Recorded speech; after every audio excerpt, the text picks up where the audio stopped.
Hi, if you're listening to this, if you're hearing my voice right now, I want to say thank you from the bottom of all of me, so I guess my feet, for listening. I really appreciate you, checking my content out. Most importantly, though, is this can get pretty rough. The content, just a general content warning, we can and do talk about a lot of different very difficult topics that might be hard for some people to listen to. Sexual assault, physical abuse, verbal abuse, emotional abuse, rape, suicidal ideation, and self-harm. So take whatever precautions you think are necessary, and if you're having, really dark thoughts, please get help.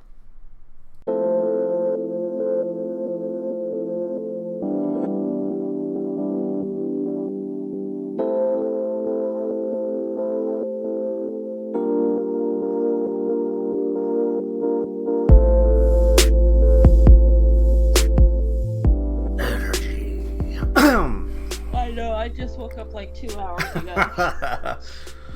ago. These overnight shifts have me all fucked up. I go to sleep at like 8 or 9 a.m. and then I'm like, oh my gosh, it's crazy.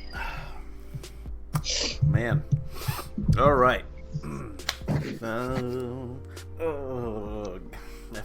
I always try to be like, have you seen that clip of Jack Nicholson before the bathroom axe scene in The Shining? No, I can't watch that movie because Jack Nicholson just freaks me out in general. It's because of that movie. His face just fucking his expressions are pretty. Yeah, I know what you mean. Like I can't look at it with like the heebie-jeebies. It's a behind the scenes capture. Like you just see him. He's like frantically moving about, trying to really get that frantic, manic, also possessed by hotel demons energy. Yeah, okay, gotcha. That's what I'm going for here. I'm trying to get I'm gonna bust down the door. Wendy, I'm home. Okay, before we start, last week we talked about something you're going to do for yourself that weekend. Yes. I talked about getting some beer and catching a movie. And we were both kind of in that same lane. Did you go see Barbie? Yes, I did. Nice. Very cool. Yes, I did. How was it? I liked it. It was really good. And then like towards the end I cried. I already knew I was gonna cry, but it was a really good movie. I liked it. All right. I kind of want to see it again. It was that good. Damn. I didn't go see Oppenheimer or Barbie. I did, however, watch something that's been on my list for years. Squid Game. Oh, okay. Finally, how's that? It was awesome. Squid Game is really good. Yeah, I've contemplated watching that. I'm like, I kind of want to see what the hype is about. Yeah, same, and it's worth it. It really is. Okay, I might have to try to see it. Oh, speaking of Squid Game and Korea, I'm not sure how familiar you are, but there's a fighter his nickname is the Korean Zombie, and yeah, on the 26th, he retired. Aww. After a long, very hard, very entertaining, very exciting career. Yeah. The Korean Zombie is hanging it up. I guess congrats to him, but that does suck when really good athletes and stuff retire. Yeah, I recently watched I think it's on HBO. There's like a thing on Oscar De La Hoya. Yeah, the Golden Boy, right? Yeah, yep. Yeah. And I was like remembering. I remember like a lot in our childhood. The family really was into boxing. Yeah, Chavez and De La Hoya. Yep. And then we had one of our cousins. She was training to become a female boxer. And she was on an HBO card. I remember that. Yeah, yeah. And then her trainer was Michael Carvajal. I remember she was featured on the news too. But I was like, that's pretty cool. But I was like, man, our family was really into boxing, especially Chavez and De La Hoya. Yeah, Tyson a little bit as well. Yeah. Yeah, that shit was crazy. I'm like, Mike, I wonder if that's what got you into your boxing and like MMA podcast. Absolutely. I was wondering, I was like, I wonder if this kind of inspired him to do it, because I'm like, we religiously watched every single match. You know, we would get it on pay-per-view, go to someone's house. Yep. And got an asado in the back. Yeah. Yep. Yeah. That was part of it. Chavez's son, Chavez Jr., I went to one of his fights in Vegas. It was against Canelo, who was like the Mexico's favorite son, his rival, right? Oh, okay, yeah. They were like jockeying for that title, and man, that was like in the lead up. That was part of the article that I wrote was talking about, like, I grew up watching Chavez. Like every single fight was a thing for the family. Yeah. So that guy was 100%. Like Superman to me. So seeing his son just completely shit the bed was not the best. Yeah, I wanted to see that fight, but I'm like, I don't know, man. His dad was a fucking goat, you know, in the ring. I'm like, that's a big shoe to fill. It is, and Chavez definitely, the apple fell very far from the tree. On that one? Yep, definitely did. Oh, man. Okay, let's get into this. This being hard shell tacos. Are we putting squid in these hard shell tacos this week? Who knows? Maybe. Yeah, let's find out. My name is Leo. I'm joined by my cousin Lily. We were the weird kids in our very Mexican households. So that had maybe some advantages. Definitely had a lot of disadvantages. 100%. Yeah, so that adversity, some people don't get to bounce back from it and become better. We, however, did. And so we reflect on all of that shit here. We begin, as always, from our last recording to today, on a scale of 1 to 5. How are you doing? How are you feeling? How was it? And pick a single word to describe it. I'll let you go first because I'm still trying to wake up. process the week that I had. So go ahead. I'm gonna go with a 4. For the most part, it was good. Had some hiccups throughout. It would have been a 3, but my dog, I saw her bounding up the stairs again. So I was like, okay, oh shit, so she's not that old. Okay, that's good. So that really helped. That put the +1 that her stanky leg was a -1 last time. If I had to pick a word, I would pick tenacious. Okay. Always battling through the adversity. It's been, for the most part, good. All like those, like I call them hiccups rather than something, giving them a greater term, like maybe like obstacles or walls or gaps, whatever. Yeah. They were just little blips in the road. We have to just battle through that shit, and I was having a good week. This girl I kind of have a crush on finally texted me back, so that's super awesome. Okay. Yeah. So that's helps. Always a plus. Yeah, that definitely helped. That's good. Let's see. I'm also on the same boat. We're literally the synchronicity. What the fuck? Yeah. It's so weird. I'm also a 4. My dog is back to her normal self. Good. Look at that. Yeah, she's eating now. I mean, I have to put like cheese or something in her food to encourage her to eat all of it, but she's eating again. She's, got her peppy little stiff old lady self, she's in a lot better mood. She's gaining weight back. Yeah. I think she just like hurt her ankle or something. and it just put her in a very depressed mood, Yeah. and it freaking wrecked my entire like week. But after she got better, she was, a little bit more sprightly, and I'm like, okay, I don't have to take you to the vet this week like I was Yeah. not wanting to do. I'm like, you're fine, we're fine. So yeah, I'm glad she's doing better, because I'm Yeah. like, I will lose my entire shit if I don't have her around, and if like, I can't go through that right now.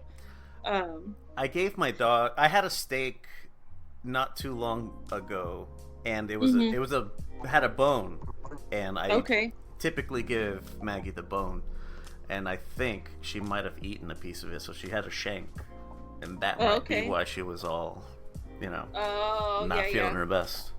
Yeah. Yeah, my dog, she just jumped off my dog, she's 14, but she still thinks she's a puppy.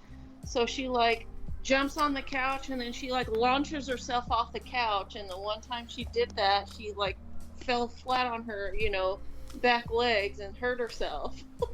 I'm like, if I see that she wants to get off the couch or the bed, I pick her up, because I don't want her hurting herself. I'm like, you're not as young as you used to be. My dog, she stopped jumping off the top of the couch, and she climbs down now. Yeah. She started doing that about a year ago. Okay, my dog, she's weird. Like, some days she'll jump off the couch. Most of the time she'll like slither off the couch. Like, she lets her back legs drag off the couch, and she's been doing that since she was a puppy. And like, I'll sometimes guide her to do that instead of jumping off. Like, just slither on down. Yeah, just roll your ass off, please. Yeah, I'm like, just slide off the couch. It's easier for your legs, and it's weird. Did you pick a word? I'm in between two. I'm gonna go with, let me see, resilient. Resilient, tenacious. I mean, that's a typical word for me. That's a major... It's a rallying cry, right? Yeah, it's a major theme in my life, resilience. Not all the time it's great, Yeah, but it can be tiring. Yeah, like, it is very tiring, because... Yeah. But anyways, yeah. I had some I'll say obstacles, hiccups, whatever, at work that kind of hindered some stuff that I wanted to do. Are you fucking kidding me? That's what my hiccups were too. They were at work. Really? Yeah. Yeah, I had some stuff that had to get done at certain times, and then my boss kind of switched some stuff up on me that made me beat myself up because I put myself kind of behind on something. But I came in on my day off. And was that Friday? Yeah. Yeah. I went in, did what I needed to do, but I'm like, I like overtime, so I don't care. More money in my pocket. Yeah, my overnight job, I had unlimited overtime too. Mm-hmm. It was awesome. I don't, but my boss had no choice, because this had to get done Friday, and it was supposed to be done Friday morning, but it got done Friday night. But I was kind of beating myself up Thursday morning when I left work. I'm like, oh my god, like, I didn't get any of this stuff done. But I'm like, you know what? It's not my fault. Yeah, they switched it on you. I'm like, my boss decided to alter my plans, even though I gave him like a detailed, list of what I was gonna do that day. So I'm like, that's not my fault. It's his fault. But yeah, I got it done. And it's all fine and dandy. But yeah, being resilient, people usually are like, oh, you're so strong, you always push through. But it's like, in some cases, you don't have a choice, know? And that's like a big thing in my life. I never have a choice, because I don't want to fall into the stereotypical things that happen to people like us that go through whatever it is that we go through. So I'm like, yeah, I have to be resilient, because I don't want to go down this other path that's not very nice, and it's not going to lead me to anywhere but just losing myself completely. That flexibility is... Would you say that's an aspect of resilience, or do you think flexibility is something like separate from resilience? I think they go hand in hand. Yeah. Mm-hmm. So yeah, you have one. If you have one, you probably have the other as well. Yeah. Okay. So for this set of questions, it was I got a new pack. Okay. It's called Let's Get Deep. It's the friend edition. Okay. And I really dug through. I looked through the whole fucking thing. There's 150 to 200 cards. I looked through all of them. Okay. It fucking sucks. I bet. For our purposes, it sucks. Yeah. But like, if you were just like sitting around like a table with your friends or whatever, or with whoever, that would be fine. But in this case, it's not very good. Okay. But I did find one question in particular that we're going to talk about at the end because I was not fond of it. Okay. So I also did pick up. I already had it, but I brought in it's from the same people who make the icebreaker deck.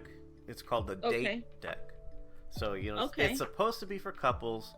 But I think the questions can be changed around a little bit to just be general introspection versus talking about like romantic relationships. Gotcha. Okay. But let's get started. Let's get our tortilla rolling. Okay. When was the last time you were proud of yourself? You can go first on that one. All right. I had to think about that one.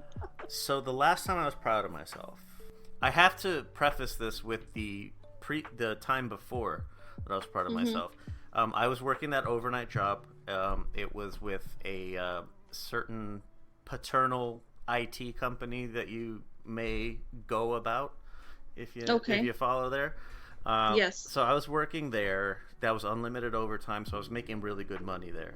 I was thinking though, like, this is a little bit, I'm not gonna say beneath me, but this is a regression. This is not. This is kind of like rudimentary for my skill set. This is easy for me. I'm able to do more than this. So I was always looking for other opportunities while still working there because it was a great job. Like I told you, like they paid for meals, so I got dinner, and because I worked overtime, I got breakfast. Like I did not pay for food the entire time I was working there. Nice.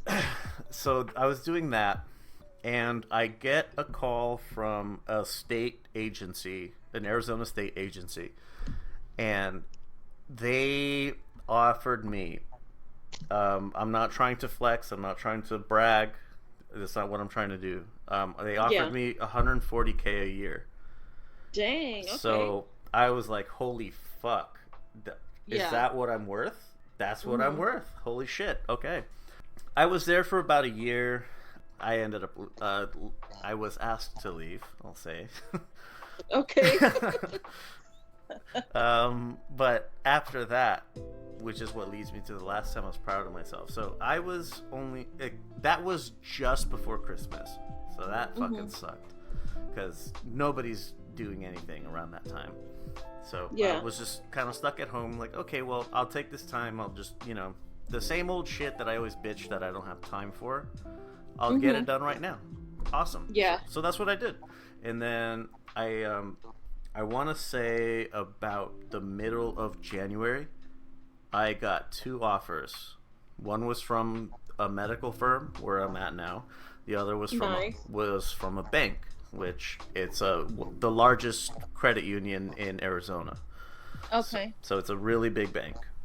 Between the 2 of them were competing to hire me. Oh, okay. I was like, oh my goodness, wow. This is a new experience for me. I've never had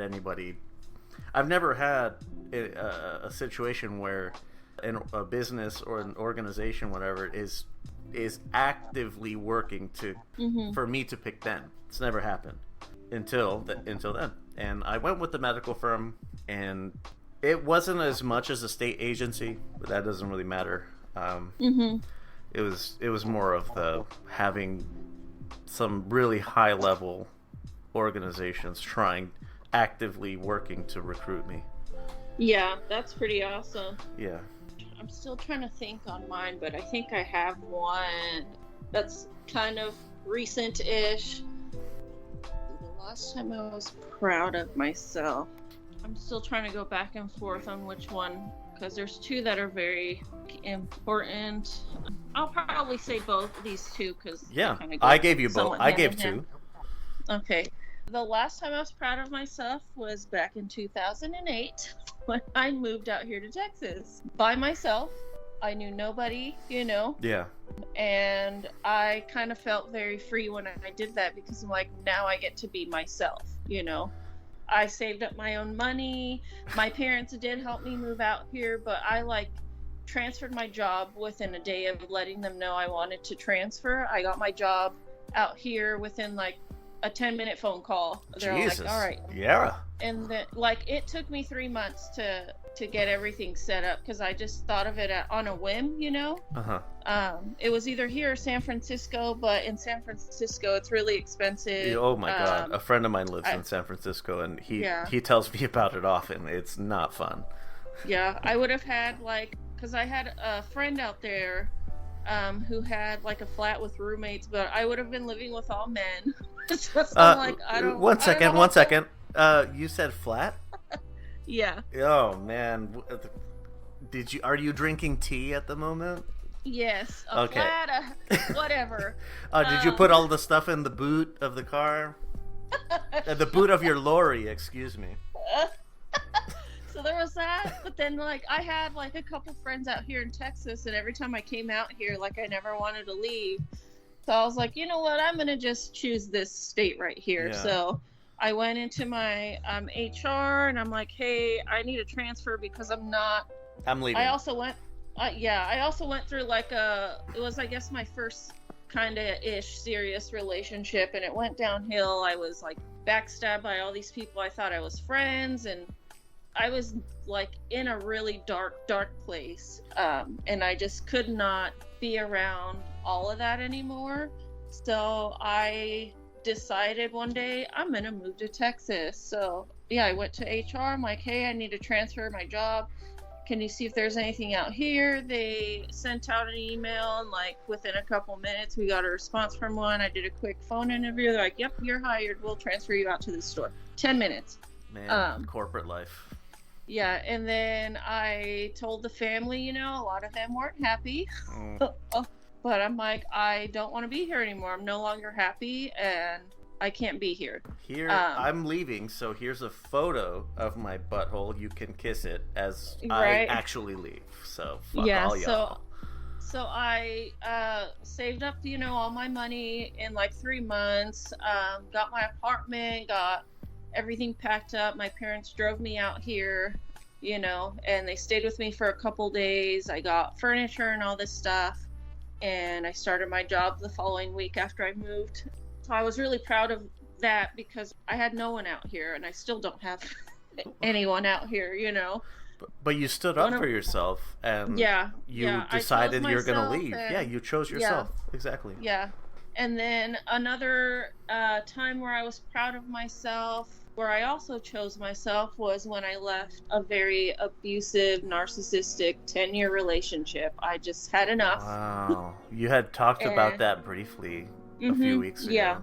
Yeah, that was, I started processing all of that trauma back in 2020, with the pandemic. Yeah. As everyone did, we processed our emotions, and I just started seeing stuff on narcissistic abuse and all this shit, and it fucked me up when I started realizing this is what the hell I was dealing with for 10 years. So I was very proud of myself for finally leaving that, because that's the only thing I had out here was, that person, his family, they were my family. And I chose myself again, and I'm like, I can't keep putting myself through this anymore, so I left that. So that was another time that I was proud of myself, that I did it, Yeah. And there's still a work in progress as far as working through some things, but I've gotten a little bit better. Well, that's good. But progress is progress. Yeah, that's another thing I'm very proud of myself for doing, because it really isn't easy leaving any abusive situation like that, no matter what kind of abuse it is. And I've been able to do that. You're conditioned to stay. That's what it is. Is because despite they make you feel that, like you're not. You're not worth like you're shit. Not worth it. But also you have no one. you're worthless. So but I'm here. Mm-hmm. And I'm you're all you making got, me yeah. do this to you, but I'm all you got. Yeah. Mm-hmm. Two things about that. The first, there's a subreddit called Raised by Narcissists. Are you familiar with it? No. It's it's more geared towards kids and their parents, obviously. Okay. But there's that, so if you want to like read stories of other people that were in very significant and close relationships with narcissistic types. Yeah.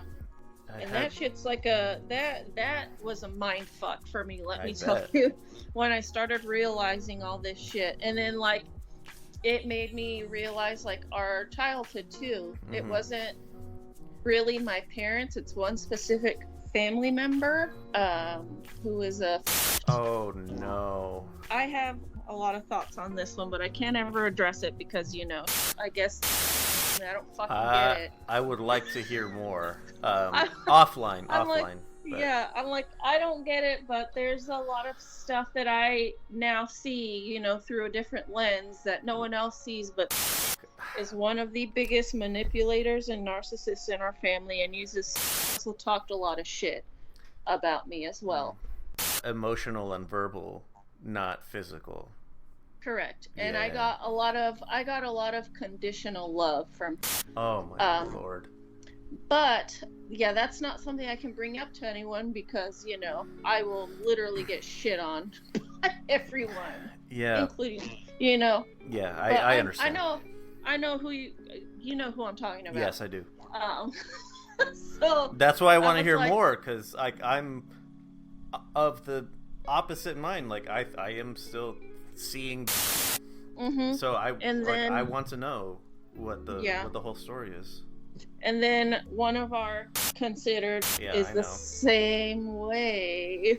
Yeah, I've noticed.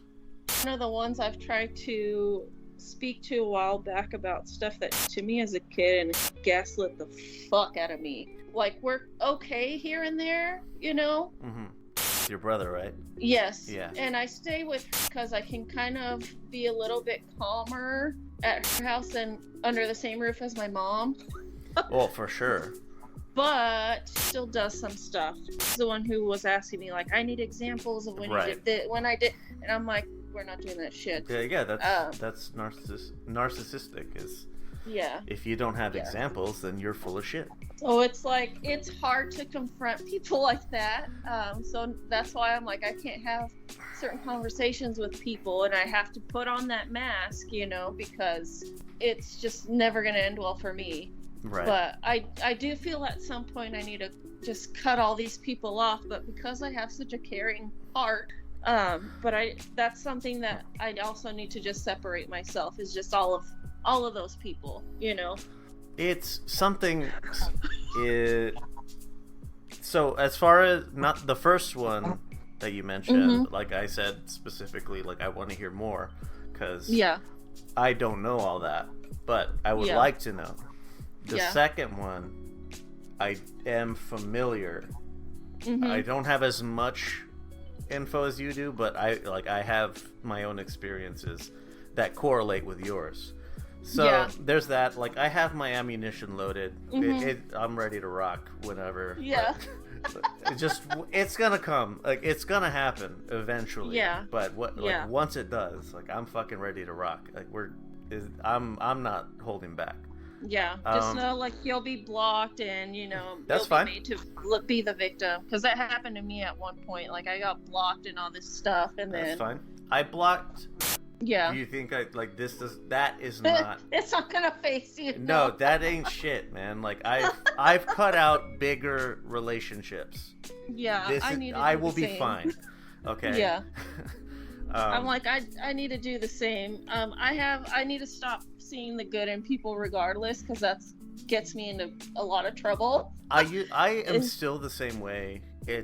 But I give people the benefit of the doubt.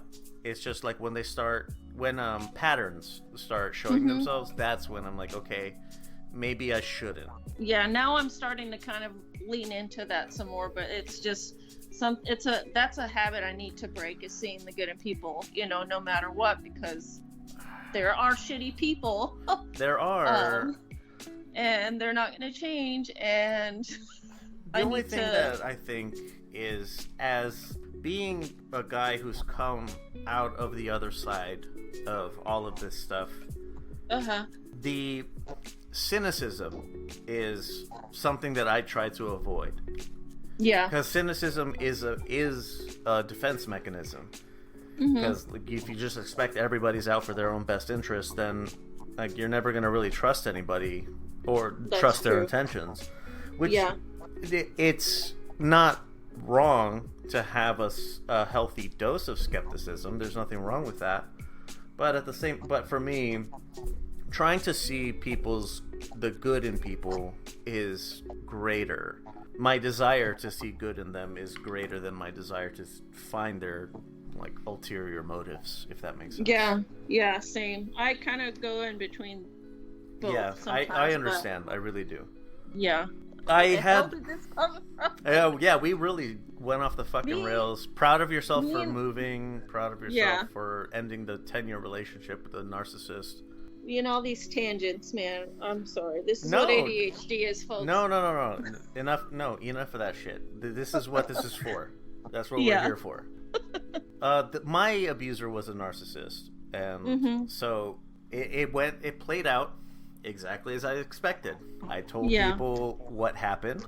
I told this is my mother's side, so we're disconnected on that part. But I told my mother, I told my family what happened, and as you said, spun a story to make himself also a victim. So you can't blame me for doing this, for perpetuating this, because I was also victimized. Yeah. And that was the point where I came at them with okay, so what if I did that to your kids? What would you think? Yeah. Are you gonna forgive me and try to keep the family together with all that? Yeah. Of course you're not. You're just okay with it because it's me. Yeah. Oh goodness. Let's move on. Yeah, we can probably talk about that for fucking hours. Yeah, that's why we gotta move on. So, what is something you're not willing to compromise on? Is this? Did I pick heavy topics for the medium section? I don't know. I might have. I don't know. You can go first on that one. All right. So I'll try to keep this out of the heavy. Well, I don't know. Fuck. Let's see here. So something I'm not willing to compromise on is, based on my experiences, I will not compromise on butt stuff. Okay. If that, you cannot talk me into thinking that I'm going to enjoy it. I won't. I fucking promise you that I won't. And the more you try to talk me into it, the more I will start not liking you. Which, if we're in a sexual relationship, that is a high amount of like. But yeah, that shit that's not happening. It's just not. It's like no. Yeah. Oh. I was recommended. I haven't seen it all the way through. I've seen parts of it, but Pulp Fiction. So when I got it, or when I said I was gonna watch it, the person who recommended it to me said heavy trigger warning. It's my sister, so she knows. You know. I know. I was like, she loves that movie. She loves. Yeah, she loves that movie, and so I was like, yeah. so I told her I've never seen this all the way through. Yeah. And so she's like, well, maybe you want to have all your wits about you when you watch that. Maybe you're not drinking or something. Yeah. Content warning. So okay, well, which kind of puts the why I'm not willing to compromise it into perspective. Yeah. I've actually had I was in a relationship with a woman, and she was interested in doing pegging.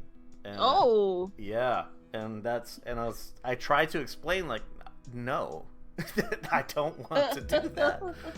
And yeah, that didn't go well for her because she really wanted the power position. That's interesting. Yeah, and me not willing to relinquish the power position was Yeah. we were not willing to compromise on it. Gotcha. I really can't think of anything right now, so I'm gonna pass on that question. Because I'm a pretty open-minded human being, but nothing really comes to mind right now. I'll probably try to circle back to that if I think of something. If not, I'll just pass. Pass for me. If we get there, we get there. Yep.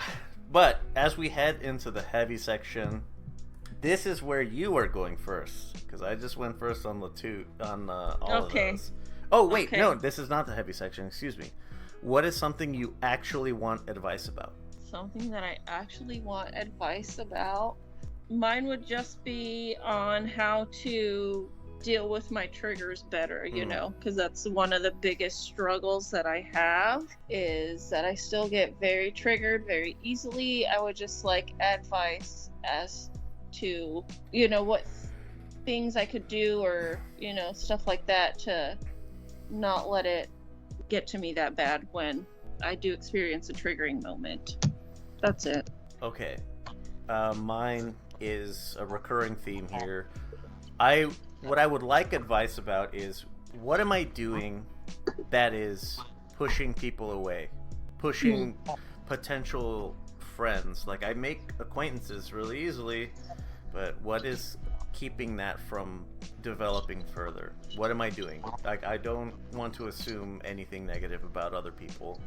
What am I doing? What can I do better? Yeah. I could probably agree with you on that too, because I struggle with that same thing too. Yeah. I feel you on that one. Yeah, it's hard to make that first connection. Or no, making the first connection is the easy part. Is making it's it just stick. The following through, and right there with you. Okay, so now we're in the heavy section here. Okay. In what ways are you like your parents? Oh my god. I know. My parents are very contradictory to each other. It's weird, and I am a weird mix of both of them in a sense. Like, I'm very patient, like my dad. Very patient. I can put up with a lot of stuff, you know. But on the other hand, I am a hothead. I have my mother's horrible temper, so there's that. I have my dad's sense of humor. I have my mom's, like, I don't take bullshit attitude now, because I used to not. Because my mom, if she doesn't like someone, she'll let you know some way or another, and I'm the same way.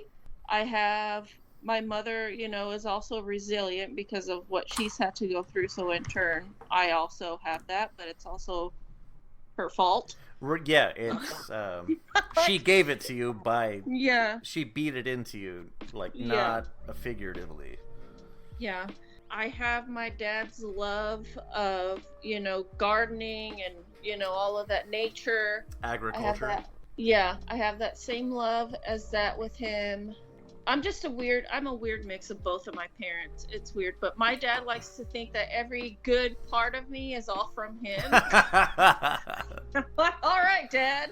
He's like, you got that from me. I'm gonna say I got my anxiety from him, because I know that runs high on that side, whether they want to admit it or not. But I'm a weird mix of a contradictory mix of both of my parents, and I see that, I'm like, how the fuck does this make sense? Like, it's like I'm patient, but I'm a fucking hothead.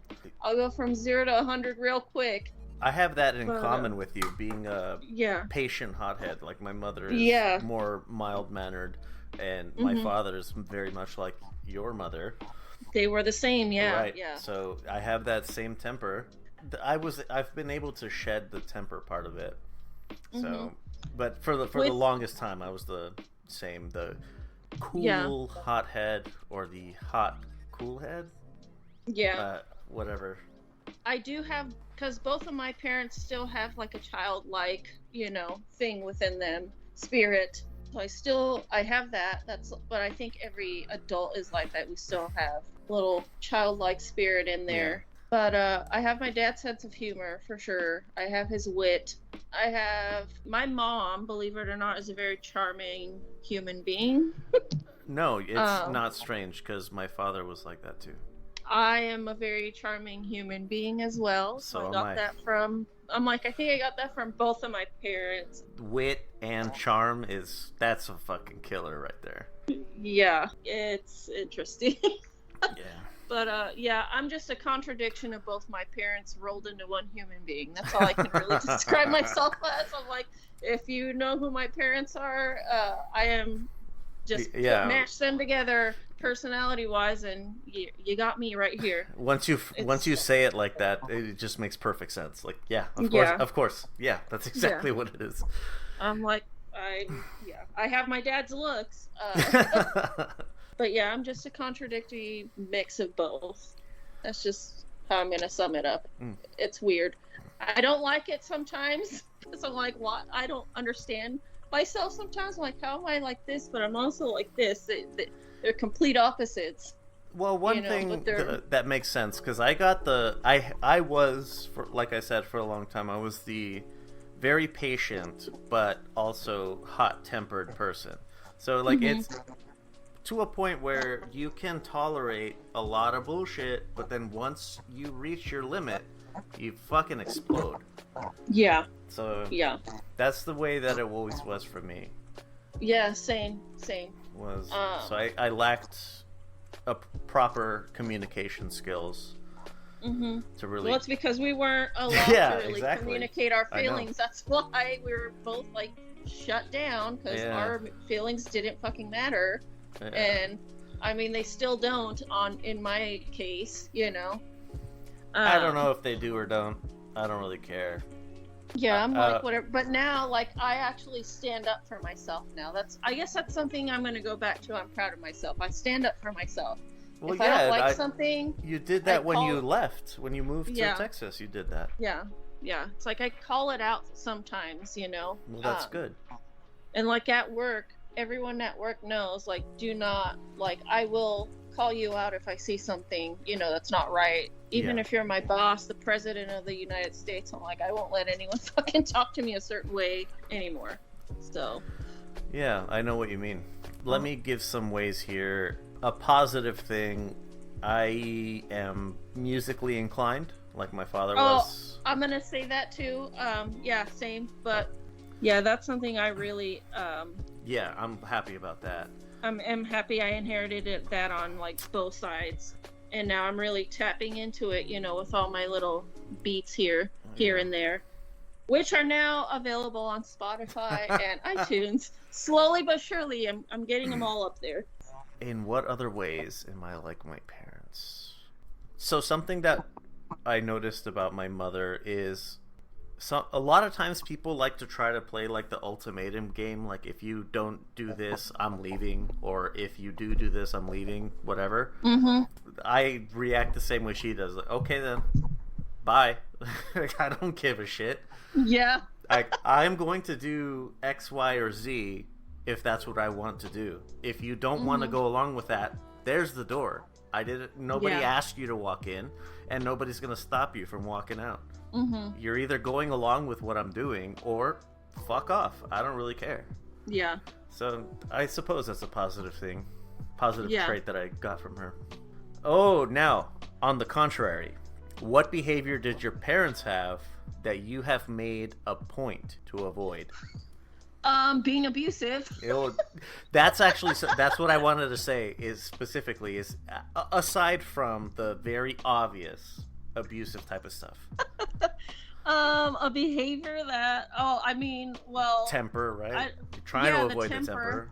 I'm trying not to have that much of my mom's temper, because it's the reason why my brother and I don't talk right now. It's because in my anger, when I say some really fucking horrible shit that I regret 10 minutes later after I've like realized what happened. But that's something I would love to avoid as much as possible. I'm trying to think if there's another one. Let's see.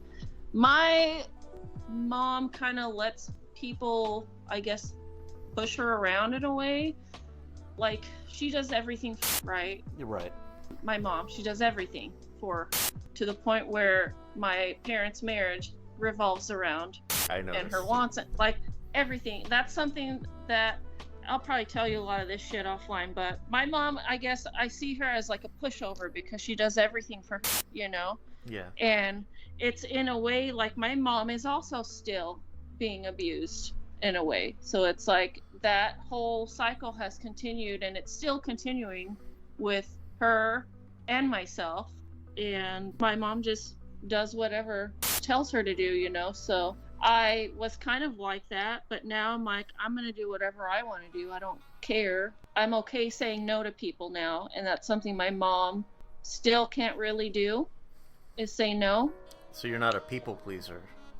No, I'm trying not to be anymore. I used to be. I'm trying to get out of that a lot more now, but it's not very good for you because, Yeah, I know. You lower yourself for all these people, and they don't value you. They just continue to use you because you're never going to say no. But that's something I've recently been thinking about. Is like my mom is still kind of going through it too, with, where she can't say no to any decision that's made has to be okayed by her. Why the fuck do we have this person on a pedestal? Yeah. Why? Just because she...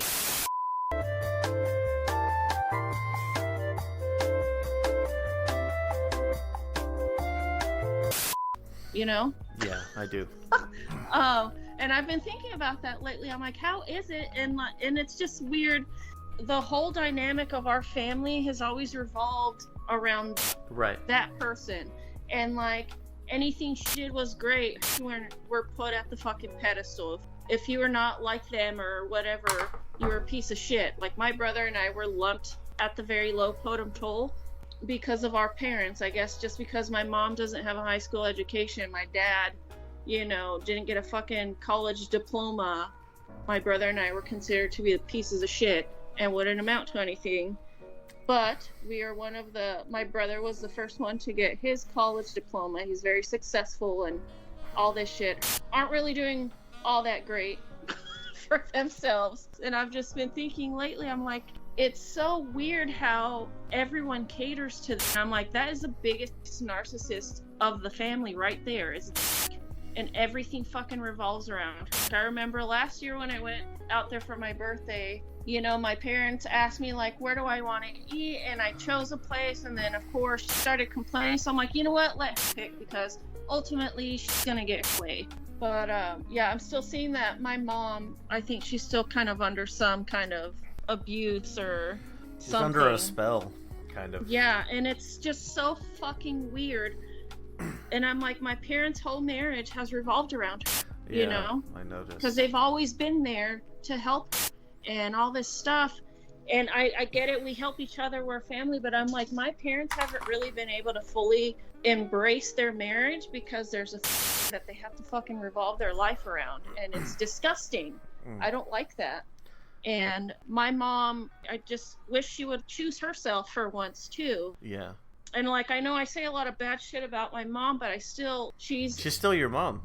She's my mom. She's a better person now than she was back then, but I know she'll never acknowledge what was, what she did, because it was done to her, and to her it was normal. I get it.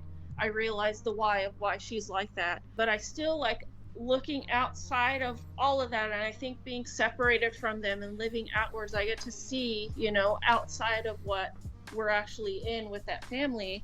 My mom is still in a way she's being manipulated all the time, and she can't say no. That kind of made me open my eyes and be like, I need to just stop being a people pleaser too, because it's not doing me any well. It's making me miserable. Yeah. Because it's pulling you back from doing what you want to do that makes you happy. And I see that with my mom, and it fucking frustrates me. And I'm like, why are we revolving our lives around this? And it's just stupid how we hold to such a high fucking standard, and we held to a high standard, and they're all pieces of shit like the rest of us. That's where my head's been at lately, and I'm like, I just got to get it out. Sorry. Oh, no, good. Well, that was a much more in the grass, in the weeds detail. Yeah. Of Yeah. What I had kind of observed from a higher level, so that it's actually really helpful for me to get a better picture of what's going on. Yeah. A behavior that my parents had that I've made a point to avoid is not communicating. Oh yeah, that's a good one. So my father, being who he was, it's something actually I talked to with recently. Okay. Was what if he was alive in this time period, where what he felt was like a deviancy, or something. His shame is actually not. It's not shamed anymore. It's embraced. Not embraced. It's at least tolerated, if not accepted. Yeah. So his inability to communicate really drove him underground into darker places than he needed to be, which ultimately led to his death. My mother also does not communicate, which is fucking strange. She has a degree in psychology. She worked in probation and like kids social work. Yeah. So that just adds to why I'm so fucking upset. And when I'm like already fuming for you. I'm like, how the fuck? That's it. Like, yes, with you. I'm exactly. Like, I'm starting to get pissed off now. Yeah. Now, I'm like, how the fuck did you? How did you not know? Yeah. And that's what makes me think is she's not stupid. She's not. She's a bright person. She's an educated person. She was very well experienced in the circles that I was being put into. How did you not know? Is because you didn't want to know. It's that simple. You did not want to see it. So I make it a point to talk about uncomfortable things. Yeah. When I was with my ex, like every couple of months, I'd like, hey, let's have a chat. Is there anything that I'm doing or not doing that would make our relationship better? Is there anything that you need to say? What's up? Be candid. I want to hear. Yeah. I want to hear the worst of it, because I can't change anything for the better if I don't know what I'm doing wrong. Yeah. So that's one aspect that I had, is that I have adopted that to make myself different from them. And another one, here's an easy one, is I'm not gonna fucking get married on the first day I meet somebody. That's an easy one. That's true. My parents got married within 2 months of meeting each other. Wow. But I really don't know about that. Seems to be a family tradition then.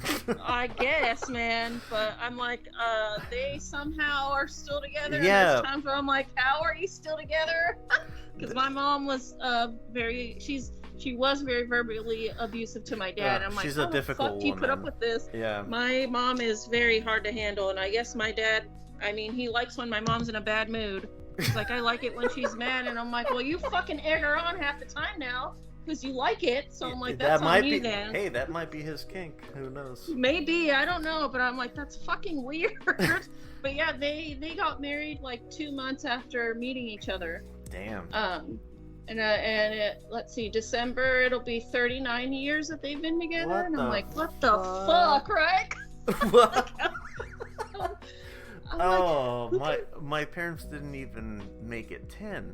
I don't know, man. My dad, I guess he must like it being treated that way. I don't know. It's so weird, and I'm like, okay, guys. So something that I have made a point to avoid is to get married too quickly. In my previous relationship, that worry was to my detriment. I accept. Gotcha. I accept that. That was my mistake. I could have and should have acted sooner.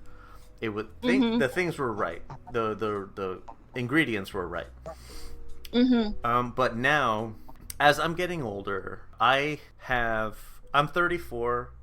For the sake of the listeners here, I'm 34. I have zero interest in women that are like younger than like 28. Gotcha. Yeah. None. Like, I look at they are just in a different life stage than me. But at the same time, when women that are 28 to 34, I don't want to go older at this point. Yeah. 28 to 34, they might be in that mindset of like, holy shit, I gotta shit out a kid real quick. Yeah, If that's I'm gonna where do a lot it, of women are at. Yeah, I have to do it now if I'm going to.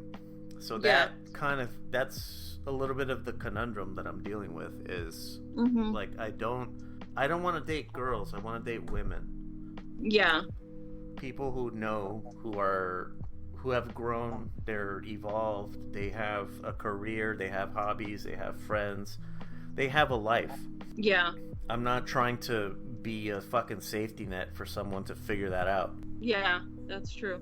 So that age gap is also something that I've made a point to avoid that my parents had. Yeah. So yeah. Your mom was like younger than your dad, right? At least 10 years. Oh shit, I didn't know that. Wow. At least. Okay. And I didn't know it was that big of an age gap. Holy yeah, shit. the woman that I mentioned who I'm talking to, though that finally got back to me, which was exciting, is like she's 5 years younger than me. And that I was already like, that to me was like, oh fuck, like are you okay with this? Like I'm you know, I'm a little bit on the older side as far as like I'm not in my 20s, simple as, because like the decade differences, I guess, just has a different sound to it. Yeah. So that is something. Those are some things. I kind of meandered, but I made a lot of points on what I was trying to avoid. So let's move on to what is something that you feel is unique to your life that most people don't share, and how did that shape you? Oh my god. Oh. Something that you think is unique. And like here's the reason I picked this is that I think that we have a lot of shared experiences. So some things that you may think are unique to you may not. So that doesn't mean try to search for something really obscure, but share what you feel is, I guess, the most profound. And I think that we might find here that we have a lot more in common than we already obviously do. Yeah. I guess with me, with like everything that I've been through, it's like I've been able to come out of it every time, you know. Resilience. Yeah, the resilience part. Like, not a lot of people can keep up with being resilient, you know, for a long time. And I've had a couple points where I didn't think I was going to make it out, but because I live out of spite, yeah. I'm still here. So I'll say it's like my constant resiliency, you know, just keeps despite all of the shit that I've been through, and there's not a lot of people that can really be in our shoes and come out how we did, you know, still here, successful in our own rights, and just growing and trying to help other people do that. So I think that's something. I think that's the most beautiful part is trying to, even if it's just like us sitting here talking atop the ivory tower, talking down to the peasants, to the commoners, trying to tell you like, hey, up on the ivory tower, it fucking sucks too. So yeah. Don't get too lost in the piles of shit down there. Yeah, for some reason, you know, I think we've both managed to still see the light at the end of the tunnel, no matter how much life has really put us, you know, at rock bottom. Yeah, we still crawl ourselves out of it because we know we're worth it, and we know that we're meant for something greater than what is currently happening to us right now. And that's something that I have to remind myself a lot when I feel like I'm getting into those dark moments. I'm like, look, you're here for a reason. I still don't know what the reason is. Maybe it's this podcast. I have no idea. Who knows? But it's like I know that I'm here and I have a purpose somehow, and I'm gonna find it whenever I find it. But I'm like, I have to keep going, you know. And I know that I'm gonna be okay because, you know, we've been put through these things since we were like 4 or 5 years old, the both of us, and we're still here. We're still proving that no matter how much shit we've been through, we're still here and we're okay for the most part. Yeah. Well, I mean, I collect enamel pins, right? Ooh, okay. I just collect them. I have a bunch of them. I'll send you a picture like afterwards. Okay. But one of the ones that I have on my to buy list is it says thanks. It's the trauma. Oh, I that's need it. that. Yeah, that's all it says. Is thanks. It's the trauma. Yeah. Like Literally. yes, Oh, are my poems good? Are my stories good? I know. Yeah, thanks. It's the trauma. Yeah, that's what makes me so fucking creative. I can't help myself. Yeah. It's like, thanks, trauma. That's one thing. Yeah, I'm you like, really that's one fucking good helped thing. me make my hobbies made me good at my hobbies. Right? Thanks. Because I can't go out and talk to somebody because nobody's gonna fucking believe me or anything, or nobody's gonna listen. So I'll just sit and write poems in my notebook. Yeah. It's easier. Yeah. Oh, Damn. man. Something unique to my life that most people don't share, and how has it shaped me? Okay, I was a friend of mine just randomly called me a few hours ago, and I had just finished recording the MMA show that I do. Gotcha. And we were talking about it, and a unique experience to my life that I know a lot of people don't have is being in the military, being sent to the Middle East, and I wasn't just a fucking pencil pusher sitting in the back at a cozy air-conditioned desk. That's not what I did. I was in the shit, to use the words that we use. I was in the shit. Yeah. That life experience that I really can't. I can say very certainly that not a lot of people understand what it is, what all entails being in the shit. So how it shaped me. I mentioned previously the value and sanctity of life, like the paradoxical value of life. In the grander scheme, we don't mean shit, but in our context, like, we mean a lot. And the mundanity of the finality of life, like, it's really fucking easy to die. As resilient as the human body is, which you know, I've seen people lose limbs and all that kind of stuff, and they all come away from it. They live at the very least. Right, so they're still alive, but it is still not that difficult to die. And being there did also remind me that because my life is delicate, I have to at least try to do something with it. It took me some time to figure that out, but we got there in the end, I guess. That's a good one. I'm sorry, I've been drinking all day, so like good. I'm all up in my feelings with this. You're all good. Like, take as much time as you need. No, it's fine. All right, let's move on to our final segment. The light section, the stuff section, where you get your onions and cilantro and cheese, if you like that, tomatoes, whatever. Okay, this is a positive one. This is more of a positive section for anybody who might be new. What is the most unlikely thing that has ever happened in your life? Let's see. Most unlikely thing. I've met quite a few celebrities. Oh shit! Who are your top three? One of them, I still have his autograph. I have Alice Cooper's autograph. Oh, okay. I've eaten at his restaurant a few times. Okay, I was his cashier at Target back in the day when I was in Arizona. I remember, and I was like, holy shit. And I'm like, can I get your autograph, please? And I still have it from 2004. That's awesome. My dad has also met him because he did plumbing work at his house and got the whole tour of his house. That's fantastic. Let's see. When I was a massage therapist out here, remember that wrestler Goldberg? Yeah, absolutely. I was his massage therapist. And No I didn't shit. realize it. I didn't realize it until after a while. I was like, this fucking name sounds familiar. And then I did a quick little Google William search. Goldberg. Who And could I was that like, be? and I was like, holy shit. I'm like, Sasha, a fucking wrestler. And I really fucking put some work in that guy. You know, when we were kids, and we were in our little group, you know, your sister and our cousins and we met Bronco, and we got to go on stage with him twice. Twice? I only remember once. Yeah. No, it was 2 times, I think, that we went on stage with them. It was like in Tucson and I think in Phoenix when they did their shows there. I remember pretty positive it was 2. The Phoenix one is we were sitting pretty high up in the upper ring.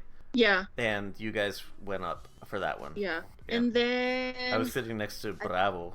Okay, yeah. And then let's see, I got to meet Carlos Ponce. It was like in novellas and stuff. Oh shit, I don't know that name. Yeah. Yeah, and then I think we got to meet Ricky Martin at one point. No kidding. When I was like really young. Can't remember if I've met any other celebrities, but those are the few that I've met. We were kind of Arizona-ish celebrities at one point. You know, your sister, I remember. And all of that. Dulce Ternuda. Yep. Oh Lord. And then let's see, another unlikely thing. I remember we were doing a commercial. I was supposed to be a background character, and it was with the group, and then one of the moms that took us there, her back seat belts weren't working. It was for, remember, El Protector? Like, yes. He did all these fucking seatbelt safety commercials and shit like that. I was just supposed to be in the background, and then, like, we were taking a break, and I went up to the moms, and I just said in Spanish, Yo nunca me pongo el cinturón, no porque no quiero, porque está quebrado. And, like, they heard it. Oh. And I ended up getting a big part. I was, like, the it person. Yeah, you were the line. You were the line. Yeah. So that was crazy. I always laugh about that because I was just making a little fucking silly comment, and then they heard me and like, can you say that again? They're like, you're gonna say that now. You are the Arizona person now. So I was like, all right, cool. I used to model on TV a lot too, on like public access every morning for like this dress shop that did like quinceañera dresses, wedding dresses, all that stuff. I really think that if my family put in the effort to like push me to do that more, I could have gone far in some aspect of that. You speak Spanish, but you look white. Yeah. That just fucking hits for Mexican families. Yeah, so I was like, I really could have been pushed somewhere if we kept doing something, you know, musically or with dance or whatever. I think I could have gone a little far. But, you know, not a lot of effort was put into that. One thing I am going to say about my parents that I do appreciate is that when they knew I wanted to do something, like when I wanted to start playing piano, they got me a piano. They got me a teacher, but she quit, so I had to teach myself. When I wanted to start doing dance, they pushed you, they supported you, right? They pushed me, they do support me through things like that, you know, which is something I'll always be grateful to them for. I wish they would have pushed me a little bit more, because I probably could have done something, you know, within entertainment. I always felt like I was either meant for that or something in the medical field, because I love science too, right? Like my dad. But that's something that I will always applaud my parents for, is like pushing me and like really allowing me the opportunity to do the things that I wanted to do musically, artistically, whatever. But those are some unlikely things that have happened to me. Yeah, it's just that. Some of those I didn't know. So that's really cool. Yeah, some of them, like the commercial one, I didn't know. Yeah, that one was an interesting day. I pissed off some people. The pushing part of the piano, like I started playing piano for like properly in high school. I want to say I was either a sophomore or junior, I don't remember, but it was my first year, and I was in the final, like, I don't know how you call it. That was not the main performance. It was the second main performance in my first year. Okay. And that was just from me, like, having a innate ability to learn it, because it was fucking easy. Yeah. But that was one thing. My mother did not come. She was not there when I was one of the, like, main performers in my first year. Like, Gotcha. No big deal. There's like fourth year players, and I'm ahead of them, but whatever. I'm not bitter about it still. And another thing is, I had a piano in my room, and she always told me that it was annoying when I would practice. That it was an annoyance, a bothersome, an irritation. I wonder if that had something to do with your dad, though, because like I wonder that too. I can kind of see a reason why she would hate it, and it's because your dad heavily played a lot. Like, he had guitars and stuff, but he mainly he was the piano. Used like the piano. Mm-hmm. He was a singer and a pianist. Yeah, so I think that may have something to do with yeah, it. I'm sure it did. Probably did. Something unlikely that has happened to me. One thing was getting into sports media. I was ringside for a lot of super awesome fights. I was in the press section for a lot of headline, like major fighters. I remember seeing a lot of like posts and stuff like that for me, and I was like, "Holy shit!" Okay. I was ringside for a lot of fights. On my birthday, I want to say it was 2017. I was ringside for they weren't necessarily my favorites, but they were like, they're great. They were both entertaining in their own rights, and I was ringside for that, and that was a really cool finish. Like, it was a knockout finish. The co-main event was a smaller dude. He was Cuban. His name is Guillermo Rigondeaux. So he is a pure counterpuncher. So he does not exert offense ever. He just waits for you to do something so that he can counterpunch you, right? Mm-hmm. The fight ended. Rigo was he was kind of backed into the corner. The other dude was swinging, like he's just throwing punches. The bell rings. They don't hear it. They're still fucking around in the corner. Rigo knocks him out after the bell. So, but the thing is that if you watch the replay, the knockout is predicated on the other guy throwing a punch. So they can't disqualify him for it. Gotcha. Okay. Later that same evening, I'm at the bar, the main bar in the center of the Mandalay Bay, which is where the fights were. Rigo, he's in the bar with his team. He walked I'm sitting there with my friend Graham. He was sitting next to me. We're just talking about like the fights and whatever, and we see like oh shit, here comes Rigo, and like we see him and his team coming up, and so like he comes in, he sits down, and no big deal, and I randomly he gets up and he starts walking out, and as he's walking out, I say "Felicidades, campeón," like, congratulations. And he looked at me and then just kept walking. He snubbed me. He was walking back to get the news that the fight was ruled a no contest. He didn't win. He didn't lose, but he didn't win. So he snubbed me, and I've held that against him ever since. Gotcha. ever since. As far as like other celebrities, non-boxing celebrities, I met Dave Chappelle. That was pretty cool. That's awesome. He's a huge boxing fan.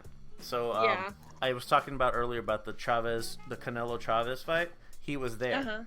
So he was there. I was picking up my press credential, and he was like just talking to people, like taking pictures and stuff.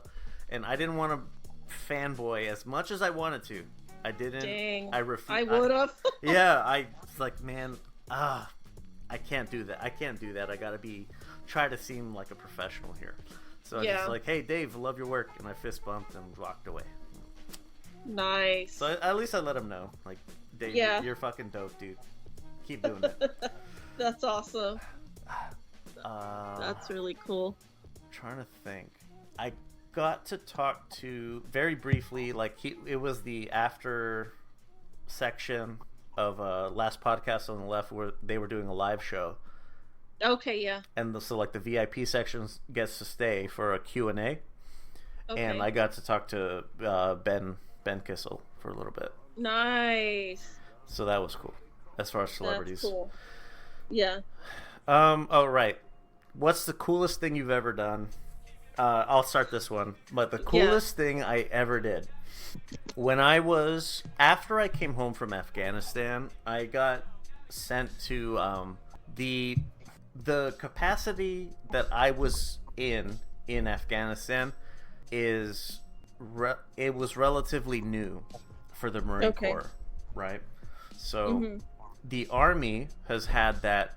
They've had that capability for a long time, but the problem is that the Army Reserves have not had anyone recently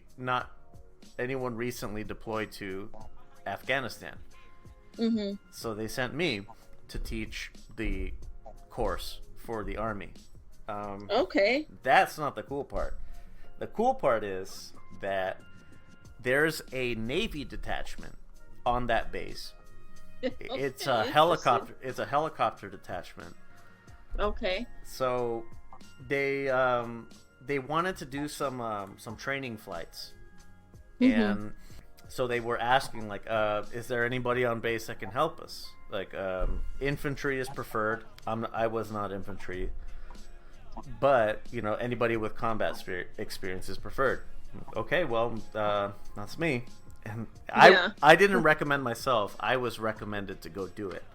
Gotcha, that's cool. Because it was the Navy cats, and then I was in the Marine Corps, so like, oh well, you guys are like best friends, right?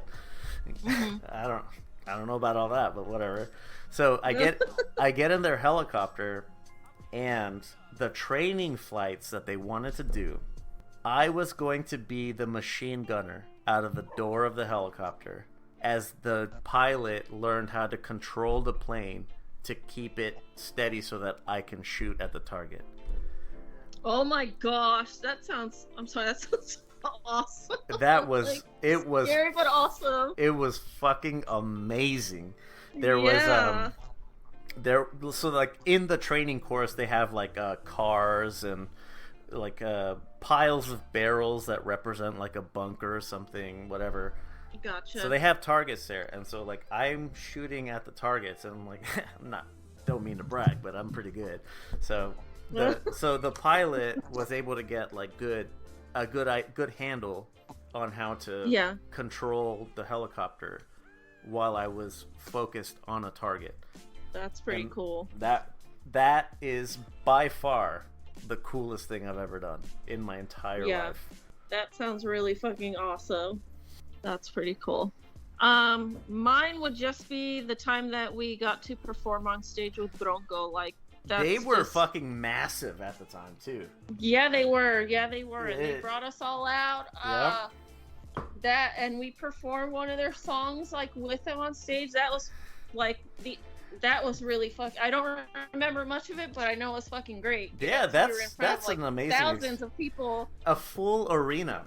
Yeah. A full arena. That's and they were so nice to us too, and like we took pictures. I remember some of them were like, "Oh, I want to, take a picture con la güerita," because it's the only white girl up there. I do remember that clearly. They're like, "Oh, we want a picture with the little blonde girl." Who was the singer? Because that was the one that most of them wanted pictures with.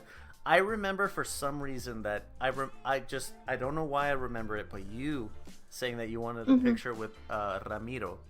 Oh, I loved him because he was a keyboardist. He was my favorite. Yes, he was my favorite. I knew it. And then the two brothers, like the guitarist and the drummer, were kind of fighting over taking pictures with me too. And like I got one with all of them. I'm trying to. Bro, she's a little girl, dog. Right, I'm like, calm down. It's not that serious. Yeah, but they were like, it's because I'm this fucking white girl doing all this shit. Let me see if I can find... it being white, blonde hair, green, blue eyes, fucking hits for Mexicans. Lupe was the guy, the main guy. Guadalupe. Yeah, Lupe, I remember that. Yeah. I think your sister liked him a lot. She did. That's why I was asking. Yeah, your sister liked him a lot, but I was obsessed with the keyboardist. You were the only one that liked him too. I loved him, which is what made like the whole group, right? Had all of them had their favorites. None of them, except for you, liked Yeah, Ramiro. he was my favorite, and it's because around that time, because like I started learning piano. I want to say I was in like second grade, second going into third grade when I started wanting to do the piano. And then when I started listening to this band, I was like, oh man, I really like this guy. So he was my guy. I'm like, well, I play piano too. I like the keys. He plays the keys. Yeah, and I'm like, why not? Yeah, that makes perfect sense. So, but he was just my favorite all the time. And I think our aunt has pictures of that still to this day. But I do believe I took a picture with him because I really wanted one. I have a clear memory of you guys, you all dancing. Like you're on the street. You're wearing like tie-dye shirts with hats and shit. Yeah. And you're shooting a commercial for Univision. Yeah. And we're on the street. You guys are on the street. I'm just there watching, and you guys are all dancing, and someone's hat falls off while you're recording it. I, no shit, run into it like, hey, put your hat back on. This is television. I don't remember that. I have the clearest memory because it's one of those things where I think back on it and I'm a little bit embarrassed. Like I was just a naive kid. I was like, you guys are on TV. You're gonna be on TV. Put your hat back on. But it's I don't. Like, stay professional. Yes, people. Be a fucking professional, bitch. Like, what are you thinking about? Put your fucking hat back on. But I didn't. I did. It just did not cross my mind to think like they are recording for TV. Get the fuck out of the fucking frame. It just didn't cross my mind. I don't remember that at all. I don't remember whose hat it was. I do remember they were next to my sister. It was not my sister. They were next to my sister. Okay, I'm like, I don't even know, man. That's hilarious. Yep. Oh man, I do remember in that group I had my own little solo where I did ballet. No shit. Yeah, I had my own little segment, and it's funny because I tried to do ballet around at a young age too, but my teacher told my parents like she's not going to be successful here because she's not flexible enough. To this day, still not flexible. So they took me out of that, and I instead did like jazz and hip hop where I really shine. Oh yeah, but like with a lot more flavor. Yeah. Too. With like the group, like they gave me my own little solo dance, and I pretty much choreographed the whole thing by myself. It probably wasn't the right proper ballet moves, but I fucking did whatever, and it looked fits, nice. That's what matters. Yeah, so I was like, all right, cool. That's funny. I don't remember being on TV. Yep. That. You guys you're recording on the street. There are giant palm trees, like equally spaced, equidistant, all the way down the street. There's a little mound of grass, and it goes into like a little canal-ish, tiny little canal. And then it goes into the yards. I remember a lot of stuff about. I remember we did a couple of those because I remember there's like this fucking show for kids, like where you showcase your talents or some shit. And I remember there was one year that our cousin hosted it. Like. Yeah, and she sang on it too. Yeah, and I thought I need to remember what the name of that show was. But I remember the singing part. Part.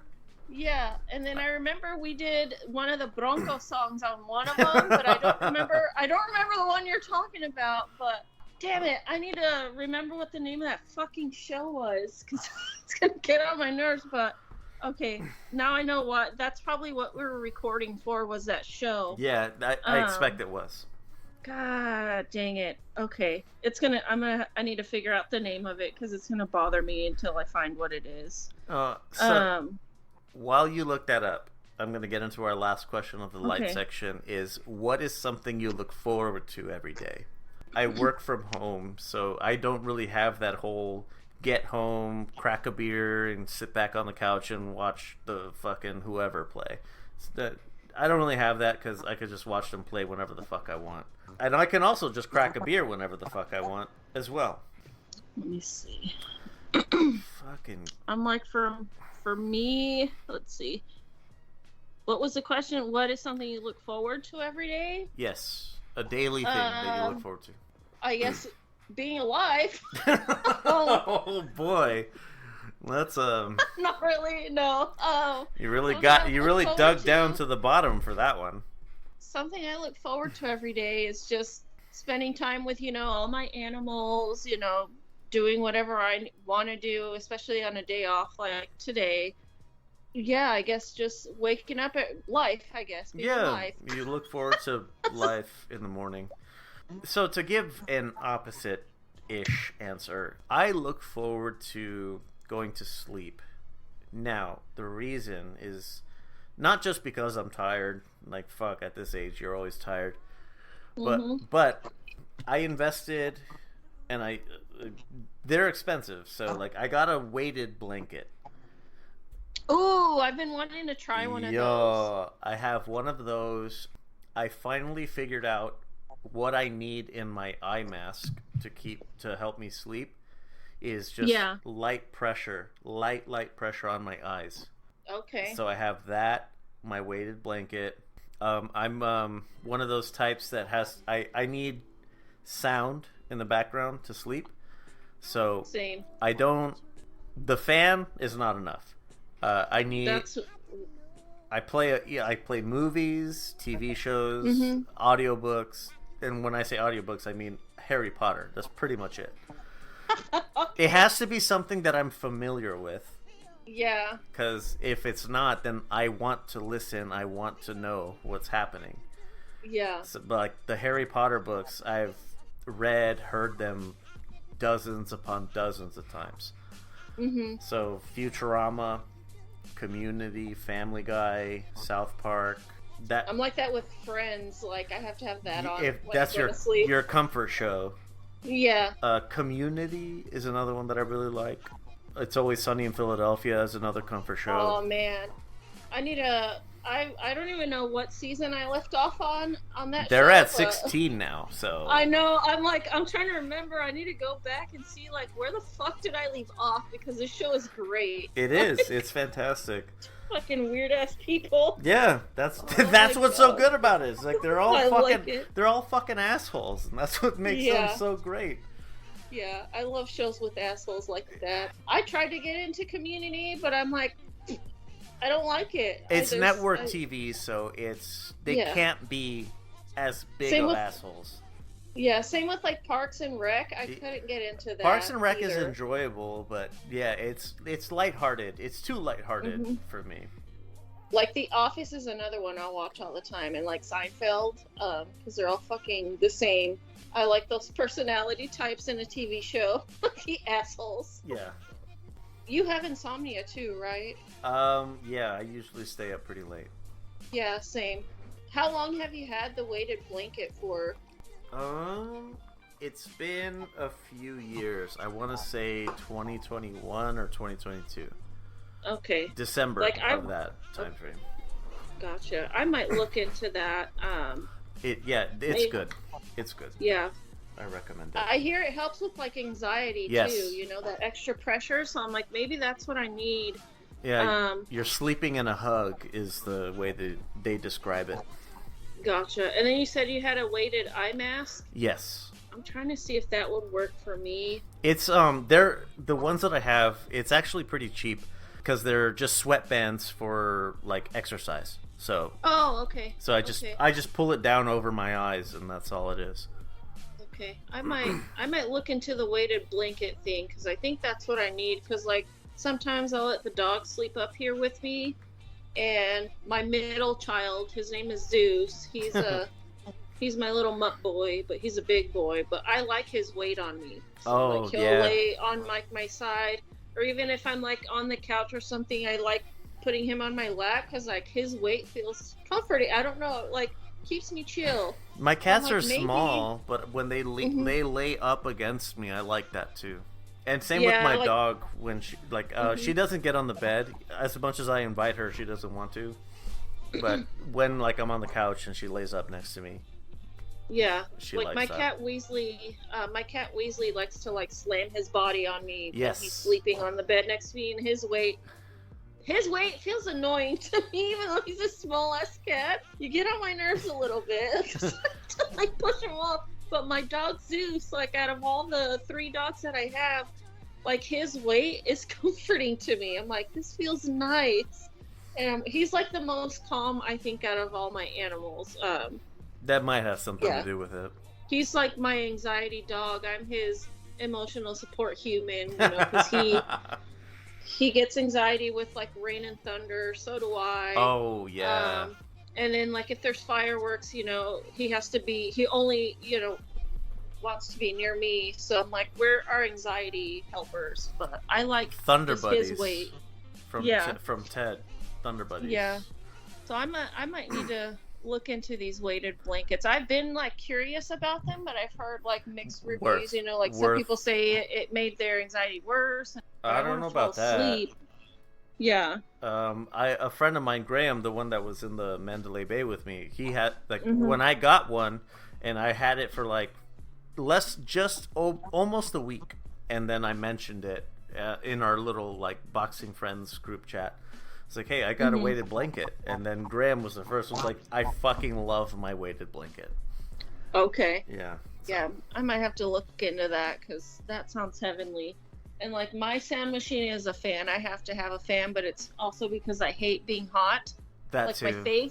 My face can't be hot, but I'll like bundle up the rest, you know, from the neck down. I'll wear sweatpants, whatever. You're in an oven below your neck. Yeah, but it's like my face has to remain cold or else I could freak out. And like the word heater does not exist in my household either. We have fans on all year round. I'm like, if you get cold, there's more blankets. I'm like, get more fucking blankets. That's exactly like when my family, like when my parents come to visit, I'll let them know, like if it's cold, I'm like, bring extra sweatpants because that heater's not coming on. It's not coming on. Yep. Like, I will give you more blankets if you need it, but I'm like, that word does not exist. I can't. If you got to get up in the middle of the night to go to the bathroom, well, that sucks to be you. Yeah, but try pissing your pants; it'll make you more warm. There you go. Right? It's like, there you go. Oh, jeez. Right. Yeah. I got one more thing. Okay. I labeled this. I don't know if you can see it. I labeled this the Q section, the dumb section. It's the It's the queso section. Okay. So this is from that new card pack that I got. And gotcha. So I'm going to read the question, and then I'm going to tell you why I brought it in. If you knew a friend was being cheated on, what would you do? I would obviously tell my friend, and I would tell off their significant other. That's exactly why I brought it in. Like, I don't understand what else would you do besides tell them. Yeah. So what I would do is I would tell them this, like, look, this is what's happening, buddy. It's not your fault. It's a personality flaw in them. It's not on you. Yeah. Okay. So with that being said, I am very much willing to prank call her house every single night between 2 and 4 a.m. for at least 6 months. We can and will. Like, if you give me the address, you don't have to go. I will egg her fucking house once a week for 6 months. What else? The whole, like, order a whole shitload of pizzas, I don't think that works anymore in this day and age of like cards and stuff. But yeah, toilet paper, her house, yes, that's gonna happen. Like, I can make that once a month for at least 6 months. Like, we are going to fuck her life up for a while. I would just blast them on all social media too. Well, of course, like, you gotta shame them and post and if my friend or me got screenshots of the cheater, I would put that all over the fucking place too. Yes, thank you for reminding me. Like, totally fucking and I would ask my friend, how else do you want to take care of this situation? The one thing the main thing, if I do none of that other stuff, the one thing that I would want to do is, okay, I know she's doing this. Let me tell you, do not confront her yet. Do not. Yeah. find out when she's gonna be seeing him next, and then we're going to kick in the door while they're fucking. And here is a celebratory cake, a breakup cake. Go. There you go. Congratulations, you're a fucking whore. Here you go. And then, like, call her family, like, hey, she's cheating on me right now, so that she can't go back and try to play the fucking victim somehow. Like, no, no, she's fucking cheating on me. If she tries to spin some other tale, like, oh, he was really mean or something, like, why didn't you just fucking break up with him? Yeah. So there you go. That's what I would do. Yeah, I would blast him all over social media. I would fuck that bitch up.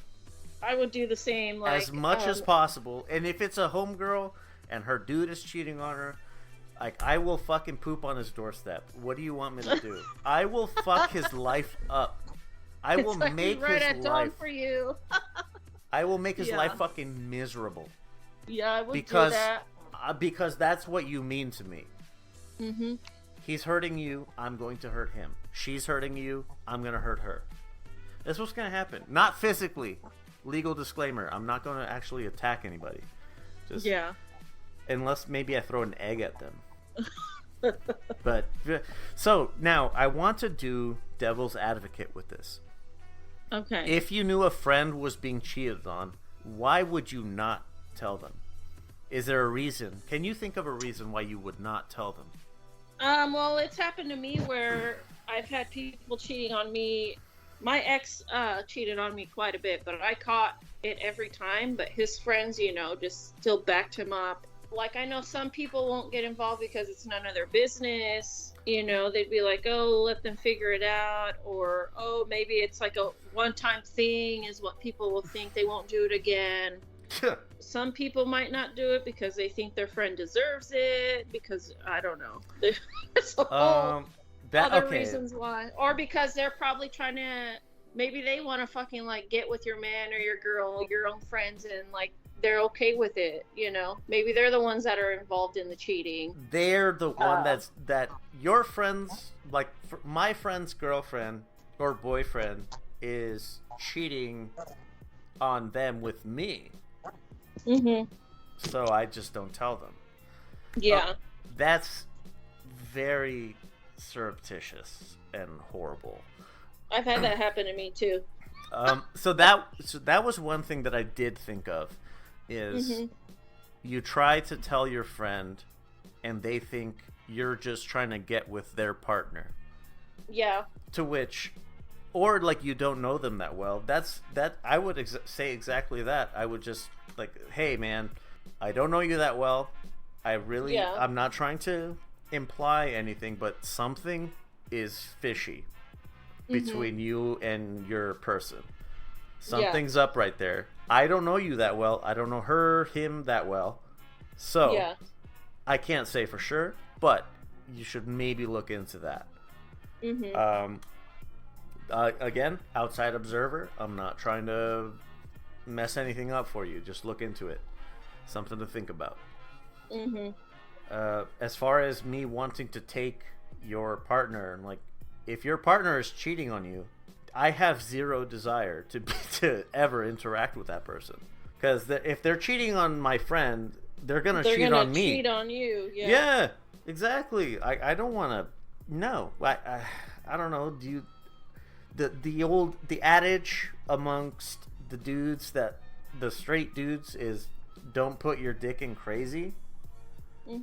If she's, like, cheating on people and, like, bouncing around with other dudes, like, I'm not slut shaming. That's not what it is. It's you have problems with commitment, and I have no interest. Yeah. But that's just me. I thought that was the stupidest fucking question. It's like, it's not a matter of if I'm going to tell you. It's what do we do after I tell you? Yeah. That's all it is. How do you want to proceed? Yes. Yeah. Here are the facts of the matter. I saw them go into a bedroom or, like, a hotel or whatever together. I saw it myself. I am not trying to take your chick. It's not happening. What do you want to do about this? Yeah. If you just want to sulk, I just need some pertinent info. I need phone number and address, and that's it. Let me take care of the rest. You just fucking like figure it out, man.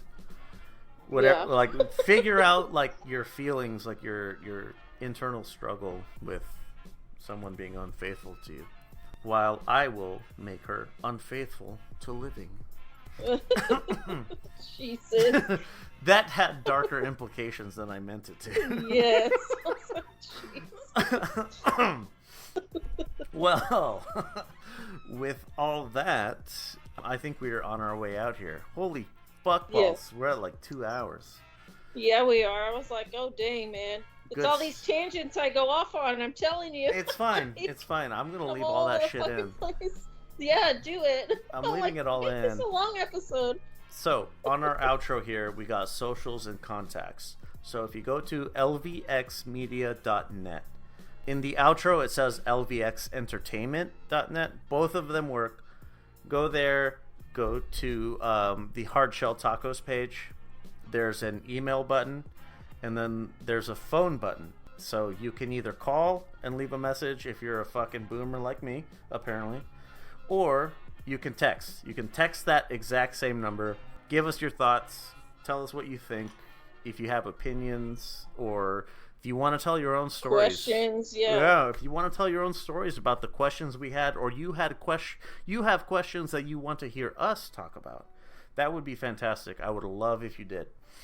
Mm-hmm. As far as the socials, LVX Media Net on everything. Anywhere that you can find us, LVX Media Net. All right, so that's the socials. That's the contacts. On the LVX Media Network, you can find Ultimate Fucking Casual for MMA stuff, B-Sides Boxing for boxing stuff. I reference both of those, like boxing and MMA stuff throughout the show, and you can find those if you want to hear more of my dulcet tones. If you want, I will talk at you about something that you have no interest in, and you can just go check out those shows, and that'll do it. Okay, so with that all said, parting words. Lily, the floor is yours. Just thank you for listening. You know, if you can, leave us some reviews, share the podcast. Definitely send us some questions if you have any, or share your own experiences with us. And I just hope you guys have a good weekend. Weekend. Good week coming up. Yep. Yeah, do all that internet shit. Like, share, subscribe, whatever. Follow. I don't know what the fuck the words are anymore, because I don't know. Follow, subscribe. Yeah, follow. Yeah. Follow, subscribe, sublo. I don't know. Do all that. Do all the internet shit. But as always, keep the queso off your fucking tacos. I don't give a shit if you live in Texas, and I don't give a shit if you've lived in Texas your entire life. I don't care. Yeah. Keep the queso off your fucking tacos. I agree. Oh, and with that angry outro, that's gonna do it for this episode of Hard Shell Tacos. Thank you very much for listening. Oh my god. Peace.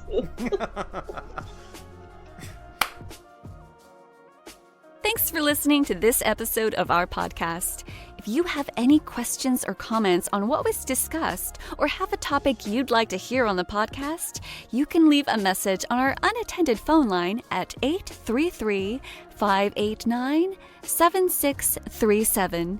That's 833-LUX-PODS. For more shows like the one you just listened to, go to lvxentertainment.net.